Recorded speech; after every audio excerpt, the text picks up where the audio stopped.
partnering to present this program. Today's conversation with Ambassador William Brownfield is the last in a series with former U.S. ambassadors to Venezuela. On October 6th, we met with Ambassador Otto Reich, and on the 13th with Ambassador Charles Shapiro. I would like to give heartfelt thanks to Ambassador Brownfield for taking his time to be with us here. Also, thanks to the teams of both the association and the Chamber for their great work in preparing this series. Those of you who are not members of of either organization should consider joining one or the other. Let me introduce our speaker. Ambassador Brownfield, may I call you William? I may not respond if you do. Okay. Ambassador Brownfield is currently senior advisor at the CSIS think tank in Washington, D.C. He was promoted to the rank of career ambassador in the U.S. Foreign Service, and that it happens to be the highest rank in the U.S. Foreign Service in 2012. For the last 7 years of his career, he was Assistant Secretary for Drugs and Law Enforcement. That he was in that position for longer than anyone else since the beginning of the Republic. Thank you. You're welcome. With responsibilities in 80 countries, including massive anti-drug efforts in Colombia and Mexico, and crisis management in Central America. As ambassador to Colombia from 2007 to 2010, he ran an embassy of 4,000 employees and $1 billion budget supporting an enormous range of military, security, law enforcement, economic, and humanitarian programs with the Colombian government. In Venezuela from 2004 to 2007, he led an embassy in constant crisis with the most adversarial government of any country in the hemisphere, if not the world. As ambassador to Chile from 2002 to 2004, he managed a sophisticated relationship with a mature and stable government leading to the first U.S. free trade agreement in Latin America since NAFTA in 1993. Ambassador Brownfield is a graduate of Cornell University and the National War College and attended the University of Texas School of Law. As luck would have it, I am also a former U.S. ambassador to Venezuela back in the last century, 1990 to 93, and I am a graduate of Yale University with a major in religion. Before we start, let me let you know that if you want to ask a question, you're free to write up your questions at any time during our conversation. Look at the little Q&A button on the lower right. Click it, write your question, and we will try to answer and give Ambassador Brownfield the opportunity to answer as many as we can. Okay, now to the real stuff here. Mr. Ambassador, William, Bill, I think everyone who's listening in knows full well the details of the disaster, which is Venezuela, of Maduro and El Aissami and the rest. The question now is, how long will this disaster last? Is any change coming? Yeah, thank you, Michael/Mike. Listen, I would start, by the way, by saying I think you're using the wrong noun. My view of the last 21 years is that Venezuela has evolved from a challenge to a problem, to a crisis, to a disaster, to where we are today, which quite frankly is a tragedy. I mean, it is a full Shakespearean Greek tragedy by any standard with which you wish to measure it. And where are we today? We're a year beyond where I was in 2019 when I confidently predicted that Mr. Maduro would leave office in the course of that year. I did not mean to suggest, nor do I today, that it would resolve all issues, that there would be a complete change of structure of government of all of the major players. I merely thought that those who basically are supporting and empowering the Maduro regime would conclude in the course of last year that it would be better for them to move him out and probably put another Chavista in office. I was wrong, I hereby acknowledge, for a variety of reasons. Outside enablers, 4 or potentially 5 different countries that enable him. A calculation by the military and security forces as to what their natural interests were. The ability to maintain unity on the part of the opposition / constitutional transitional government of Venezuela, and to some extent how the international community played and addressed this issue, all of which have kept Mr. Maduro in his office through last year and into this year. Where are we right now? May I suggest we're awaiting 2 key elections, one authentic and genuine, that's exactly 2 weeks from today, here in the United States of America, which will determine who will be the next president and therefore the next administration in the United States of America from 2021 until January of 2025. The second election, or so-called election, will occur in Venezuela on the 6th of December, where Mr. Maduro and his regime have declared there will be a new election for the National Assembly. How these 2 elections play out will have obviously an impact in terms of the answer to your question, where are we right now, or where will we be over the next 2 months?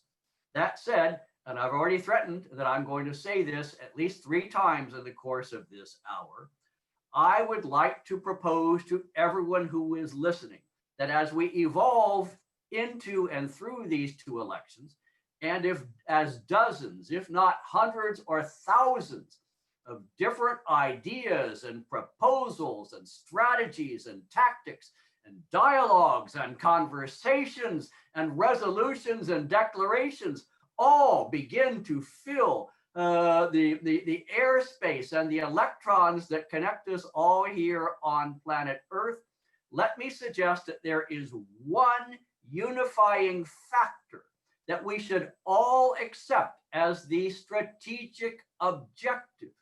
And that, in my opinion, to paraphrase the ancient Roman senator Cato the Elder, as he would conclude all of his speeches 2,300 years ago by saying, Carthagio delanda est, meaning Carthage must be destroyed. I'd rather say removed. And I would like to quote Mr. Cato by saying, Maduro delandum est.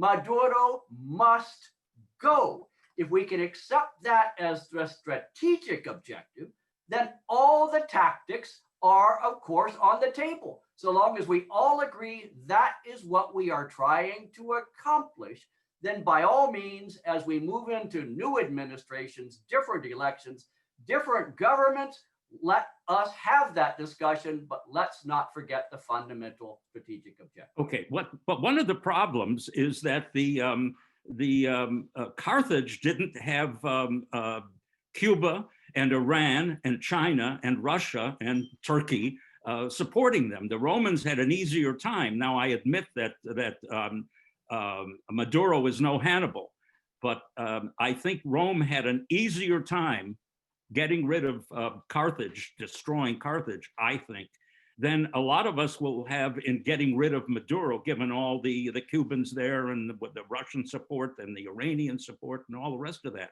What do you think of that problem? Yeah, although I would remind you, ancient scholar Skoll, that the Romans had to fight 3 wars to accomplish this, and in fact were practically defeated in the Second War when Mr. Hannibal did in fact come down out of the Alps. Having said that, you are fundamentally correct. One of, not the only, but one of the reasons why we are still dealing with this problem today, even after by all measurable standards, the Venezuelan state has collapsed. One of the key reasons are the foreign enablers. and you have named them all, that they are not one single homogeneous group of governments. Each one has its own set of interests. China is looking largely at its economic and commercial interests, although they're using their position in Venezuela as a way to stick a needle in our rear over perhaps what we're doing in the South China Sea. Russia is looking at this in the old Cold War terms of the geostrategic political game. Iran is finding itself being absolutely clobbered by sanctions from the United States and are trying to push back in about the only way they can find to do it. Turkey is playing whatever game Turkey is playing. I admit I don't quite understand that. For Cuba, there is some degree of Venezuela being an existential issue. Cuba receives 50 to 100,000 barrels of oil per day from Venezuela. By the way, from a country that really cannot no longer afford to give them 50 to 100,000 barrels of oil, but in exchange for which Mr. Maduro receives both intelligence and security support directly. I mean, as you well know, the Venezuelan intelligence services, security services, and armed forces are at this time have thousands of Cuban personnel embedded in those services. How do we therefore address that issue? In my opinion, we need a package, and I offer this guidance for both the current U.S. administration and the next administration, whether it's the same or a different one, and that is a package of things that make the price higher for those 5 governments to continue to do what they're doing, and yet for most of them, with the possible exceptions of Cuba and Iran, gives them some assurance that there will be something positive should they come out in the right direction. I think it can be done so long as we all accept, what are we trying to do? We're trying to work out a strategy that leads ultimately to the removal of Nicolas Maduro from his current office. Well, but you talked about particularly Iran and Cuba and the U.S. election. Isn't it true that if Mr. Biden is elected, there is a stated policy of a kind of rapprochement with both Cuba and Iran? Wouldn't that undercut our Venezuelan policy? Yep, Mike, it would require a certain degree of sophisticated, nuanced, and even somewhat finessed diplomacy. I suppose the question I would ask is, are we capable of chewing gum and walking at the same time? Can we do 2 different things at the same time, that things that are connected and yet have different ultimate objectives? An incoming, a hypothetical incoming Biden administration would have to accept the facts on the ground, that the Maduro regime today is literally, it's not even a narco state, it's gone beyond that. It's a mafia state to the extent that it's open to any form of international organized crime, not just drugs, but you want to move gold illegally, that's fine. You want to do money laundering and financial crime, you can do it here. I mean, it is open door for all forms of transnational organized crime. And you spent 7 years at INL at State, looking all over the world at identifying criminal organizations. And what I'm hearing you say is that Venezuela has hit the top. That is exactly what you're hearing me say. Right now, I would say it is the only, if you will, mafia state in the entire world. Of all 195 governments recognized by the United Nations system, it is the only one whose government is controlled by or strongly influenced by transnational organized crime at all levels that make decisions. And I don't care who wins the US election, they're going to have to deal with that reality. Now, as they deal with that reality, are they going to be able to separate, therefore, what would be their policy toward Venezuela, leading, I would hope, to some degree of security for their people, an economy that actually functions, something that resembles a democracy, some form of respect for human civil and political rights, some elimination of organized crime from the highest levels of government? I think so. And I don't want to enter into an argument as to what should be the Iran policy, what should be the Cuba policy. I don't claim expertise there. Actually, I'm a bit more comfortable on Cuba than Iran, but nevertheless, I don't want to walk down those roads because that is not what we are discussing right now. I do think it should be possible for a new administration, if that is what happens, to come in and say, we're going to make some serious changes on the previous administration's Cuba and Iran policy and not have Venezuela captive to whatever happens in Cuba and Iran policy. I think we are smart enough to do that as a government and as a nation, as a people, and as part of the larger international community. What about a military option? Is there one? Thank you for asking me that question, Dr. Skoll. And may I start, because I predict, I cannot see hundreds of little boxes on my screen right now, but I bet if I could, 90% of them would have winced when you said military option. And why would that be? I submit that when people hear the words military option, they immediately think as though the year is 1920, when the words military option meant land the Marines on the beach and they start marching up to the national capital, or alternatively, gunboats stationed offshore who open fire on whatever the offending part of the country may be, which is fine. That was 1920 military option. The year, however, is 2020. Military option does not have the same meaning today as it did 100 years ago. Military option includes such things as cyber and the ability to impact command, control, and communications of another country's armed forces or security forces. Military option might include what I would call selective blockade, which is to say perhaps one single vessel sitting in international waters who receives instructions based upon satellite intelligence, which says the interim government has directed that this departing vessel be seized and its goods taken to a neutral port, sold, and perhaps converted into humanitarian assistance. A military option today may also include humanitarian assistance. In other words, getting food, medicine, shelter into millions and millions of Venezuelan citizens who no longer have access to it. Or military option might also include establishing a humanitarian security zone, a zone that's maybe 2 kilometers by 2 kilometers, technically inside Venezuela, but on the border. And in that zone, Venezuelan citizens would have safety and security and access to food. That's a military option, because it's the military that would have to establish the zone and ensure that the Venezuelan security and armed forces could not come in to terrorize or otherwise control what's happening in that zone. In other words, I am one of those people who says we should not shy away from saying military option.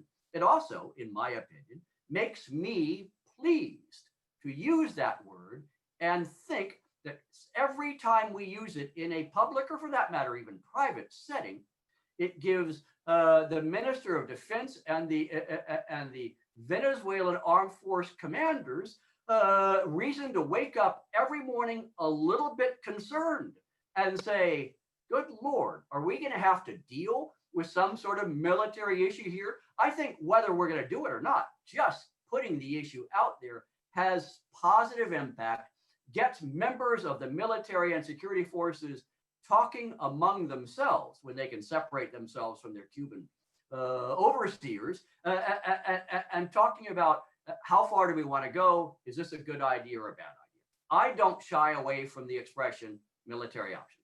Now, in considering those kinds of military options, Would you include the participation of countries like Brazil and Colombia, particularly Colombia, which has an army which is more capable than the Venezuelan army and the Cubans combined, and would be, I would think, likely to do a great many things more than it's even doing now to get rid of Maduro?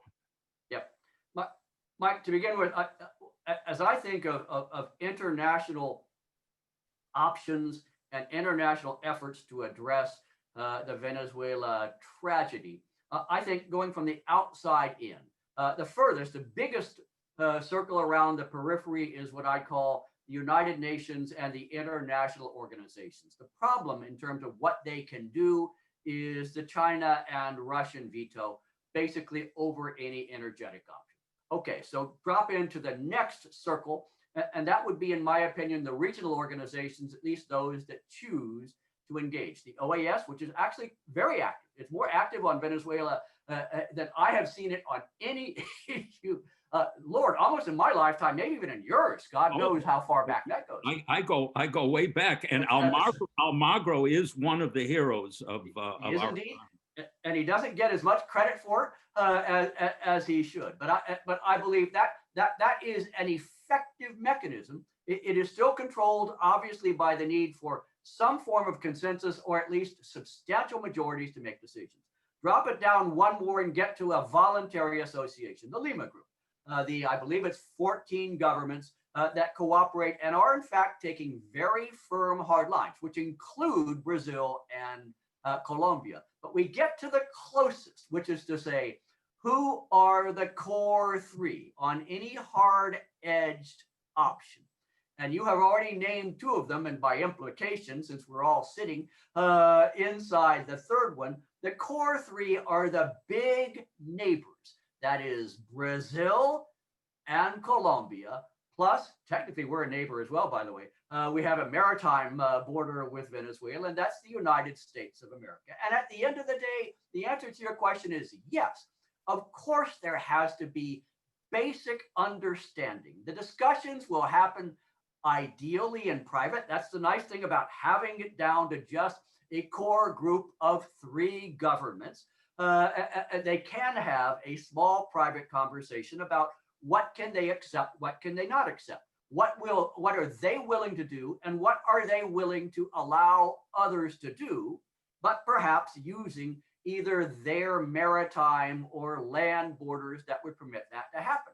I have said several times, and I repeat right now, I am not surprised that some people are talking about the possibility that some of the 5 million Venezuelan citizens who have fled Venezuela as refugees have not armed themselves and returned to Venezuela to do something. I am not surprised to hear people talking about that. What surprises me is that I have not seen it happen yet. And when you think of how many of these 5 million are people with law enforcement, security, or armed forces backgrounds, that actually does surprise me. But it's not going to happen without a group of countries, and I suggest there are 3 of them that would have to kind of reach an understanding as to what are they willing to accept, what are they not willing to accept.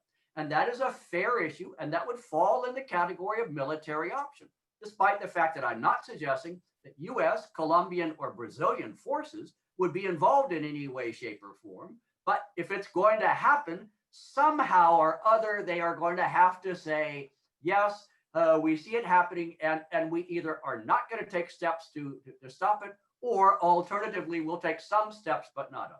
That would be the way I'd pose my answer to the question.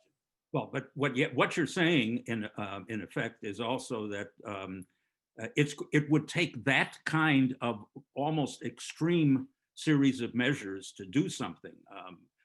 I assume you are, as many of us are, pessimistic about the immediate future of Venezuela.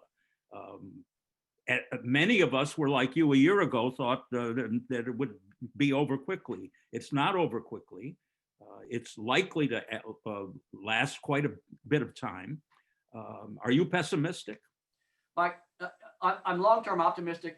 I mean, in a sense, what I would say is we read this book before. We've seen what happens when a government or alleged government is completely out of sync with its own people, when its system and its structure completely collapses, when it can no longer feed its people, provide basic health care to its people, provide any security, as in not being murdered just by virtue of stepping out of your home and walking on the streets. It cannot provide electricity or gas or water. It cannot provide gasoline to fuel the cars and the trucks. In other words, it has completely failed to deliver anything of value to its people. And we know how this book ends. We watched it. It used to be called the Soviet Union plus the Eastern Bloc, if you will. That said, let us remember that book lasted for what? More than 70 years before the book came to conclusion. The reason I am pessimistic, if you will, is not because I don't see eventually an inevitable outcome. It is that with each extension, each additional chapter that has to be added to this blipping book, there is more misery. I mean, I use the word tragedy in its literal sense. There are more people who die because of illness that should be treatable, augmented by malnutrition, which should not exist, or at worst, hunger and some version of starvation. That people are dying because the homicide rate now is over 100 per 100,000. To put it in perspective, the United States of America, not regarded as the most secure nation in the world in terms of homicides, is somewhere under 5.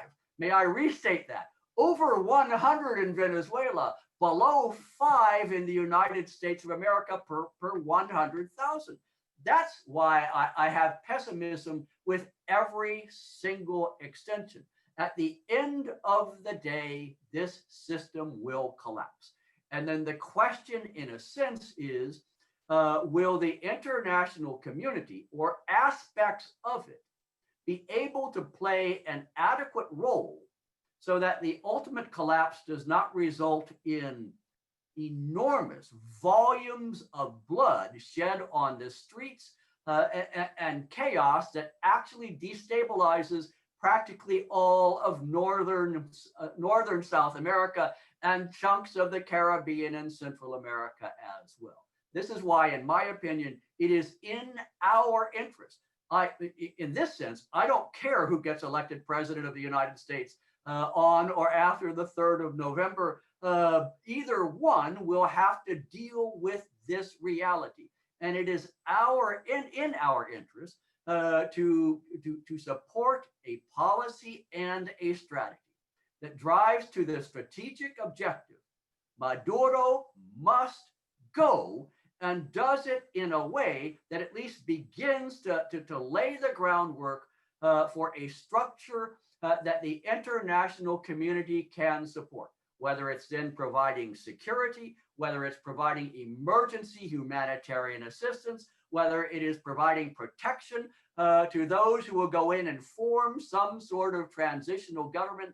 These are the things that smart people like in the U.S. and the Venezuelan should be thinking about today. Because, and this is, I will stop this answer now, because one of the key groups in this process that I have not mentioned before, and that's partly because they have not organized themselves as well as they should, are the 5 million Venezuelan citizens that now live outside of Venezuela. The Venezuelan diaspora, which includes probably 90% of the Venezuelan professional and middle class, those with skills, education, and capabilities, and the extent to which they are organized. They don't need to speak with only one voice, but at least organized so that they can, in fact, come together at times, share ideas and observations, come up with ideas, and ready themselves either to support a transitional government or to help the current interim government to accomplish the desired objective, that would be a wonderful thing if we could see more of that in the months ahead. I think I would agree with that. And I think the diaspora is fully capable of doing that and would do that. But I am also pessimistic about what will happen at this distant point in the future when there's a different Venezuela, when Maduro is back in North Africa and a recovery begins. The devastation to the economy has been so profound. I've often felt that you could put together a team of Nobel Prize winners in economics, and they could not have come up with a plan to destroy a wealthy economy as efficiently as what Chavez and Maduro and the rest have done. PDVSA, the petroleum company, is practically gone. It is incapable of doing anything. The facilities are gone, and PDVSA will have to be reconstituted at a time when the world oil industry is on the downgrade. Do you share that pessimism about how very, very difficult any kind of real recovery in Venezuela will be once Maduro is gone? Yeah, I mean, you're the one who used the P word. I come from West Texas. We're never pessimists. We're always optimists. But I do acknowledge my optimism is extremely tempered in terms of what I call the day after. You know, I suggest we have the smart men and women of the world, and that's practically all of us, except those that don't agree with us, should be focused on two tightly connected issues right now. One is, what are the steps we can take, the policies to follow, the moves we can make that will accelerate the process by which Maduro is forced from office. And I acknowledge it's not just Maduro. There are others that are part of that, but I want to keep it simple. So I say Maduro must go. What can we do as individuals, as organizations, as groups, as governments, as nations, as groups of nations to facilitate that process? Second, what can we do to plan and prepare for what I call the day after, which is to say the day after Mr. Maduro and his regime finally get on that airplane and leave Venezuela, or worse, whatever it is that brings their regime to a close. The day after that, what can we do? What should we do? What should we be preparing to do? By the way, there's been some very good work done on this. There may be some, particularly up in the New York community, who are aware of this. I believe he's a Harvard professor, Ricardo Hausmann, a Venezuelan, but an academic, and I think he's been up at Harvard for about 20 years now. Did organize an effort. Ricardo Hausmann is the husband of the president of the Venezuelan-American Association in the United States, Ana Julio Hatar, and believe me, he is involved. And if I could interrupt you to note that the Venezuelan-American Association of the U.S. will be and is fully committed to just that kind of recovery effort, as you mentioned. VAUS, in the past, for its 80-some years or so, was always a business-to-business organization. Only comparatively recently have we moved into the whole realm of political opposition to what has become of Venezuela. And I'm sure Jesus Aveledo a little later on will want to talk about the position of the Venezuelan American Chamber of Commerce. But we're all prepared. And the only point I'm going to make, Mike, is to say I don't claim to have read it all. It is an enormous amount of work that he has put together, and in it is there are issues and kind of almost plans to handle almost every aspect of getting the economy going again after the end of the Maduro regime. And I now quote to you something I learned when I was at the National War College. You probably weren't smart enough to go to the National War College, but if you were, you would have learned this as well, and it's what the military says all the time. Because no one plans more than the military does. And when it's all over, they say, don't worry about it. No plan survives first contact with the enemy. The plan itself is nothing, but the planning process by which dozens, hundreds of intelligent people have sat down and identified the issues and hammered out a thinking process to address them. That's what is now in the Houseman manual for the day after. And that at the end of the day is going to be an incredibly valuable product for business and energy organizations, for the OAS and other regional groups, for individual governments, for USAIDs, for the diaspora as it decides individually who's going back and when, what are we going to do when we return. It's the process by which Dr. Houseman managed this effort is going to pay extraordinary dividends. Do I believe everything is going to be rosy a week after Maduro has left? Of course not. Nobody who is on the Zoom session is so foolish as to believe it's all going to be put back together immediately. It's going to be horribly complicated. It is going to be extraordinarily difficult at a time of chaos, but it is why it is so important, I suggest, for all of us that we be thinking now, not just about steps to remove Mr. Maduro from his office, but also preparations for the day after. Okay, let's turn to some questions. Here's one from Pinchas Brenner. Pinchas Brenner, Rabbi Brenner was the grand rabbi of Venezuela in Caracas years ago. We both probably knew him. I certainly do. I bet you do as well. He says, 20 years have passed and obviously a new and more active attitude is necessary. Ambassador Brownfield is in the correct track, should be named by the U.S. government to deal with the Venezuelan menace to international peace. Do you accept?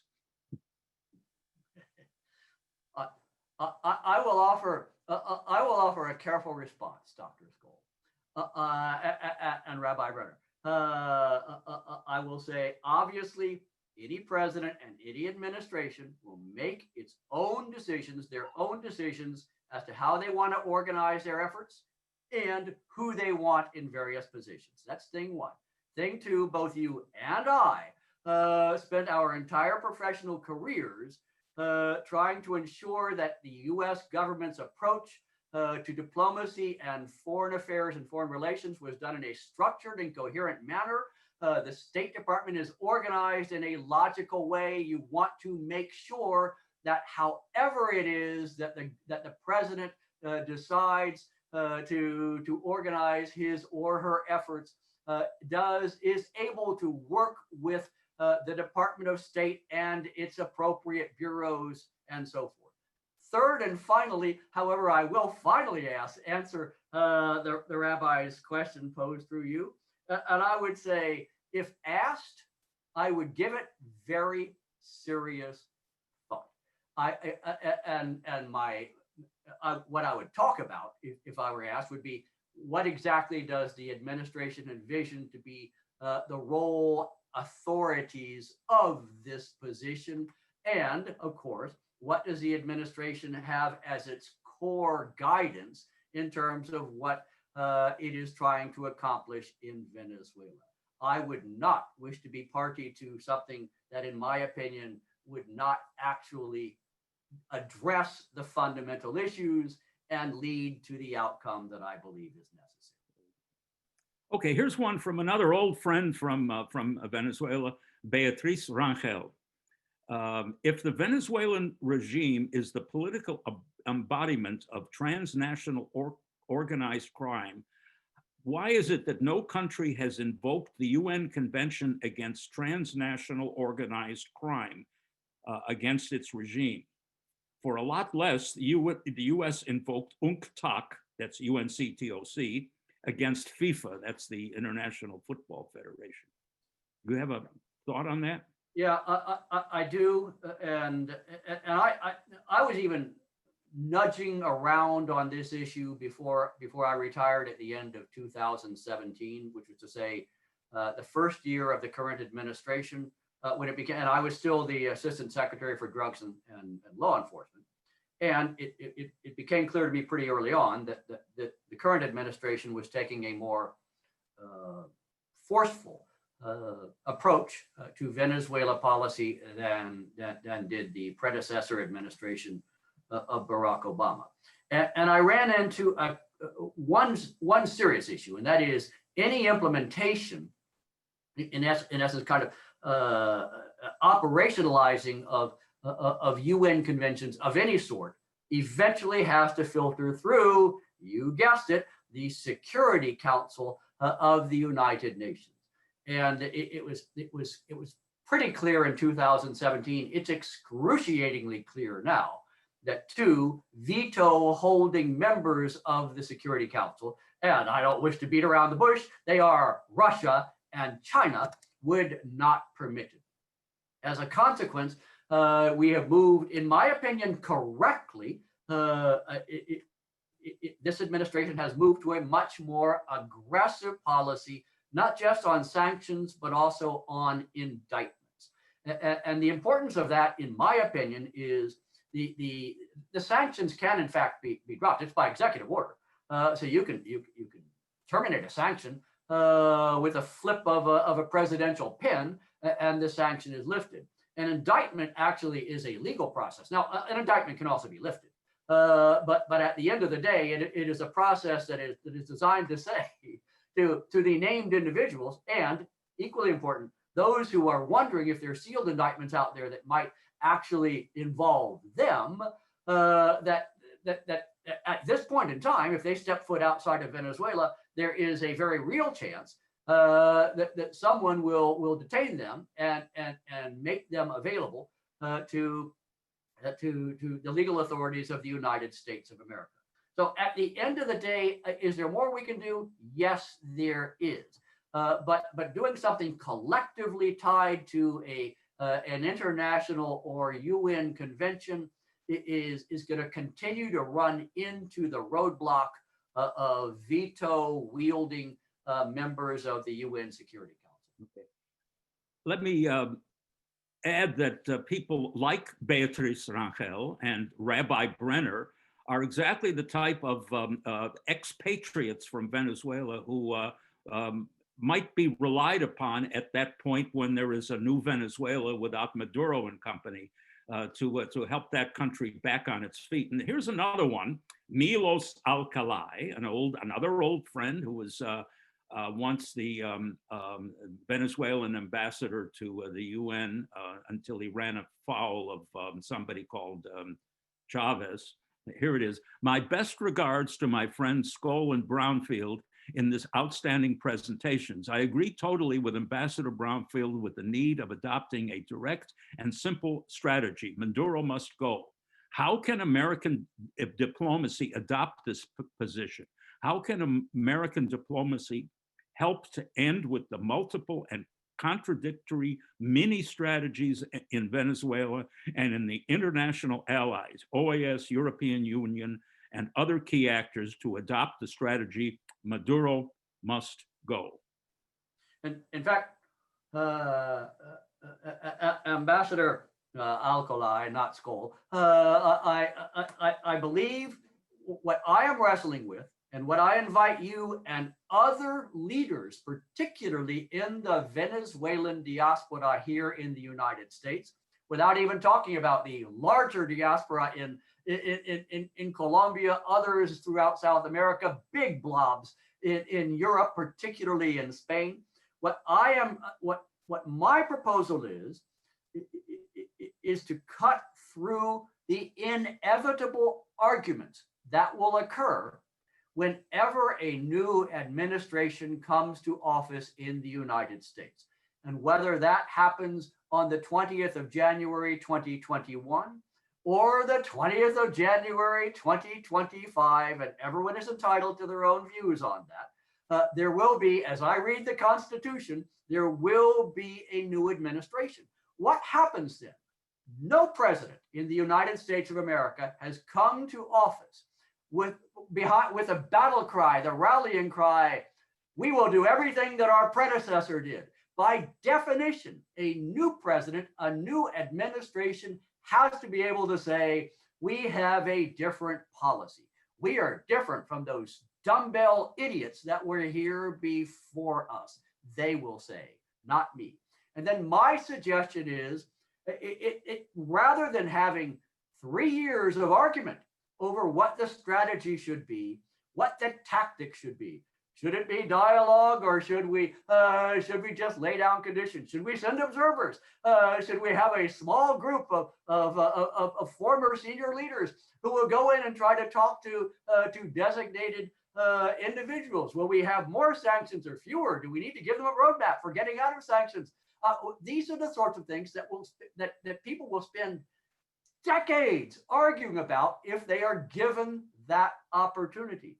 So the Brownfield proposal, rather similar to that of Cato the Elder, or so I am told, is to say, I bet as Cato stood in the Roman Senate, I bet there were dozens of senators who say, well, should we send a delegation to talk to the Carthaginians? And someone else would say, well, let's try to blockade their port and maybe we'll starve them into submission. And Cato the Elder apparently said, Carthage must be destroyed. And then he turned and he smiled at the senators and said, and I support all of your proposals, so long as you acknowledge what is our objective. Our objective is to destroy Carthage. Now, I don't wish to destroy Nicolas Maduro. I believe he should be removed. If he is destroyed as well, I will not shed any tears, but my suggestion is he must be removed. He could be removed in a 6-foot pine box. He could be removed by being placed in a jail cell. The most likely is he will be removed by getting on an airplane and flying out of Venezuela to some other location. My suggestion then is, let us all agree, whatever we think about dialogue, negotiation, multilateral diplomacy, bringing in the United Nations, you name it, let us all agree the objective is Maduro must go. And at that point, then all of the discussion, the argument, at least you got a fundamental question you could ask anyone, whether that person is a Spaniard or someone from the Vatican or someone from various think tanks in Washington. You could say to them, we've all agreed on the strategic objective. Now, how does your idea get us closer to the desired outcome that Maduro must go? And if they can then make that explanation, fine. As that rather famous Chinese gentleman, Mr. Mao Zedong, was reported to have said in Chinese, obviously Mandarin, I would guess, let 1,000 flowers bloom. I'm all in favor of 1,000 flowers, so long as everyone understands each flower is designed to lead to the outcome of Maduro's departure from office. Well, have you been in touch with anyone in the Biden campaign to pass this message on? Don't you try to get me to talk about something that's related to current politics. The answer is kind of yes. Remember, campaigns, Dr. Skoll, this will come as a great surprise to you, are not a single well-oiled machine where every piece is a cog that has a precise location, and with absolute efficiency, it works up to a decision-making point, and decisions flow. It is, as you know, as Mr. M.T. Tung used to say, it is a process where 1,000 flowers are blooming, and each one is shaking his flowers at whoever he thinks might be a decision maker in the Biden campaign. I will go so far as to say this: no one that I have spoken to, not just in the Biden campaign, but in any other campaign at this point, has said to me, no, we believe that Mr. Maduro should be part of the solution and that he is not part of the problem. I have heard no one make that statement. Okay, I will take that as a longer version of yes. Yeah, a very careful yes. But nonetheless a yes, and I will quote you profusely. Here's a comment from John Edwards. Logistically, I think we can run South America with Colombia. Yep. I mean, by the way, I'm not going to disagree. I, of all people, there are a few people, I bet there's no one on this Zoom session right now who is not, who admires Colombia and what the Colombian government, nation, and people have managed to do over the last 20 years. No one admires them more than do I. And I believe what they have done economically and commercially, what they have done in terms of government institutions, what they have done in terms of security for their people and building their security institutions, what they have done in terms of healthcare, despite the fact that the Colombian people are not having a good time with the COVID pandemic right now. What they have done is head and shoulders higher and kind of on a percentage basis greater than what any other nation has done in South America, in Latin America, and oh boy, I'll get in trouble for this, but I would say in all of the Americas right now, in terms of where they were 20 years ago, as opposed to where they are right now. Now, having said that, to the good Dr. Edwards, I would say the only concern I would have is how much baggage are we prepared to place on that Colombian horse? Colombia still, I think, is basking in the glow and the admiration of virtually any intelligent citizen of South America, Central America, or the Caribbean, as they see a country that was so far down in the 1990s and how far they have come in the last 25 years, that they will cede almost anything to them, but we have to be careful not to overload that horse. That would be the only kind of qualifier I would offer. I would agree completely. As you know, my business is centered, counter money laundering business is centered in Colombia. I go there a lot, and I sometimes often worry about the pressure that the Venezuelan thing represents for Colombia itself. Colombia's done a great job, but it has a difficult time doing all that it has been doing. Let me do a comment and then one last question. This is from Perla Unzueta. Excelente ponencia y conocimiento de la realidad venezolana por el embajador Brownfield. Me hubiese encantado escucharlo hablar en español. And now the last question, this is from another old friend, Bob Helander. Maduro must go. What about the Cubans?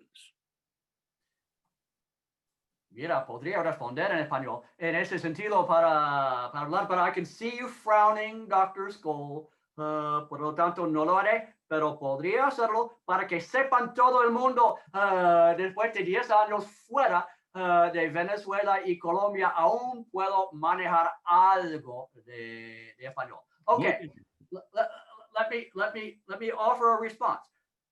The beauty of my formulation, may I call it the Brownfield formulation? Thank you very much. I shall do so.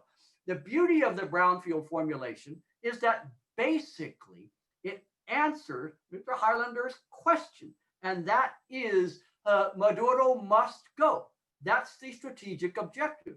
Is Maduro going to go unless or until somehow someone addresses the Cuban question?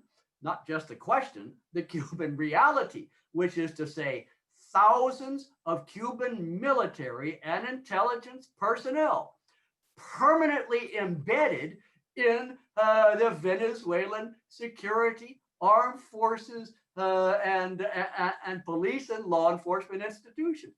No, it will not happen until that issue has been addressed. How does the issue get addressed? In my opinion, after everyone has agreed, except for Maduro and his team, I assume, with the desired strategic objective of Maduro's departure, then they figure how to address the Cuban issue. Now, part of it is undoubtedly other governments talking to the Cubans. Part of it is inside Venezuela itself. gentlemen and ladies and gentlemen in the Venezuelan armed forces, security forces, and law enforcement forces actually hitching up their pants and saying, let us pretend as though we really are Venezuelans here and start making some of our own decisions. Part of it will come from I don't want to call them the opposition, those who are the constitutional interim government of Venezuela, who have to have at some point, figure how they are going to message or communicate with the government of Cuba. And finally, some has to come from, I suppose, positive inducements with the Cubans, as well as negative kind of pressure to get them to the correct decision. Can it be done? I submit it can be done if everyone agrees. The objective is Maduro must go. Now, that's the objective. What steps can or must we take in order to get the Cubans to a position where that can happen? Thank you very much. I hope everyone is sufficiently exhausted by this conversation. Let me pass the microphone and the camera to Jesus Aveledo, who is the Vice President of the Venezuelan-American Chamber of Commerce. Jesus. Thank you. Thank you all. I'm Jesus Aveledo, the Vice President of the Venezuelan-American Chamber of Commerce of the United States, and of both the Venezuelan-American Chamber and the VAUS, Venezuelan-American Association of the United States. We'd like to thank Ambassador William Brownfield for his brilliant today intervention, and I know he's a good friend of Venezuela. We miss him in Venezuela. I hope to have him back as an ambassador to Venezuela. And also we'd like to thank Ambassador Otto Reich, Ambassador Charles Shapiro, and also my dearest friend, Michael Skoll, for being the host of these 3 rounds that we do with the former ambassador of the United States in Venezuela. They were excellent friends of Venezuela, and we all hope to have them back in Venezuela. Ambassador of such quality as Ambassador Skoll, Reich, Shapiro, and also William Brownfield. I would like to thank also to all the attendants to this round that we made possible, and also to the people of the VAUS that made them possible, and also to the people of the Venezuelan American Chamber. And also we'd like to thank so much to all the attendants of these 3 rounds. So thank you very much, and thank you, Ambassador Michael Skoll, William Brownfield, and I hope you have a good afternoon. Okay, thank you. Bye-bye. Maduro delandum est. Thank you, Cato.